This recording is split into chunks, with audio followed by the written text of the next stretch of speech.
നോയമ്പൊക്കെ തുടങ്ങിയ കാരണം ഒരു വെജിറ്റേറിയൻ റെസിപ്പിയുമായിട്ടാണ് ഞാൻ ഇന്നെത്തിയിരിക്കുന്നത്.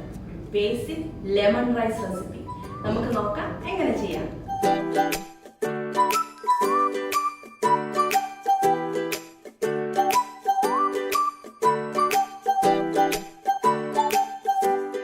ഒരു കപ്പ് അരി നമുക്ക് മെഷർ ചെയ്തെടുക്കാം.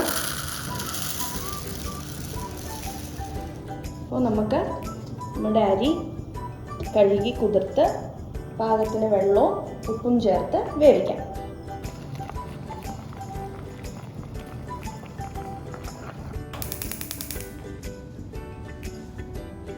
നമുക്ക് പാനിലേക്ക് 2 ടേബിൾ സ്പൂൺ എണ്ണ ഒഴിച്ചു കൊടുക്കാം.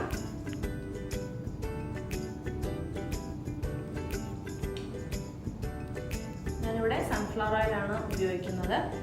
നിങ്ങൾക്ക് വേണമെങ്കിൽ എള്ളെണ്ണയോ അല്ലെങ്കിൽ ഇഷ്ടമുള്ള എണ്ണ ഒഴിക്കാം. എള്ളെണ്ണ ആണെങ്കിൽ വേറൊരു ടേസ്റ്റ് വരും, കൂടെ ടേസ്റ്റി ആയിട്ട് നമുക്ക് ഫീൽ ചെയ്യും. എണ്ണ ചൂടാകുമ്പോഴത്തേക്കിനും നമുക്കതിലേക്ക് കടല ചേർത്ത് വറുത്തെടുക്കാം. അപ്പോൾ നമ്മുടെ എണ്ണ ചൂടായിട്ടുണ്ട്. നമുക്കതിലേക്ക് 1/4 കപ്പ് കടല ചേർത്ത് നല്ല പോലെ ഒന്ന് ഗോൾഡൻ കളറിൽ വറുത്തെടുക്കാം.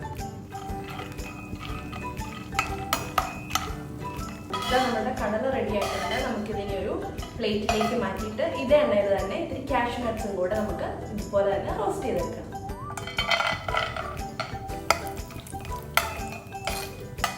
ഇതാ നമ്മുടെ കാഷ്യൂ നട്ട്സും ആയിട്ടുണ്ട്. നമുക്ക് ഇതും നമ്മൾ വറുത്ത് വെച്ചിരിക്കുന്ന കടലയുടെ കൂടെ വെക്കാം.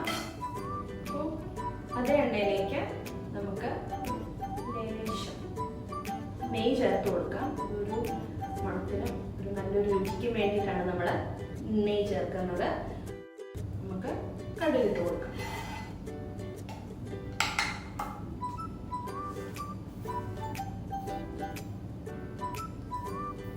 കാൽ ടീസ്പൂൺ കടുകിട്ട് കൊടുക്കണം.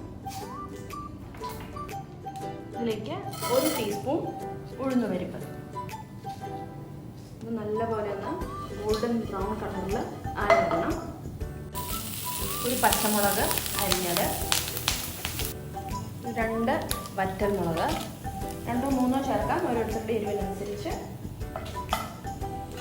ഒരു തണ്ട് കറിവേപ്പില.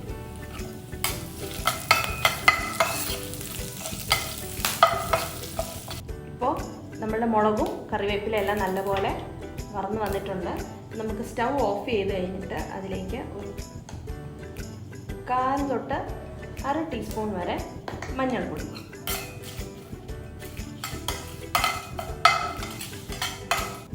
ഇതിലേക്ക് ഒരു നുള്ള് കായം കൂടെ ചേർക്കുവാണ്. കായം ഇതിനൊരു പ്രത്യേക ടേസ്റ്റ് കൊടുക്കും.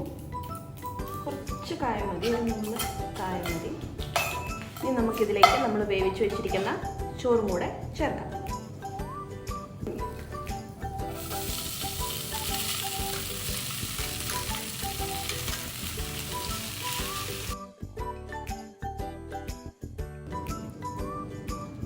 നമുക്ക് നാരങ്ങ പിഴിയാം. ഏകദേശം 2 ടേബിൾ സ്പൂണോളം നാരങ്ങ നീര് നമുക്ക് ചേർക്കണം.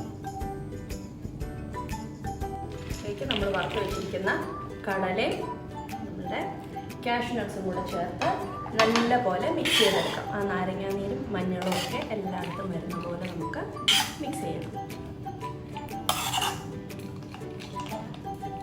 മിക്സ് ചെയ്യുമ്പം ഒരുപാട് കുഴഞ്ഞു പോകാതെ നല്ലപോലെ മിക്സ് ചെയ്യാൻ ശ്രദ്ധിക്കണം.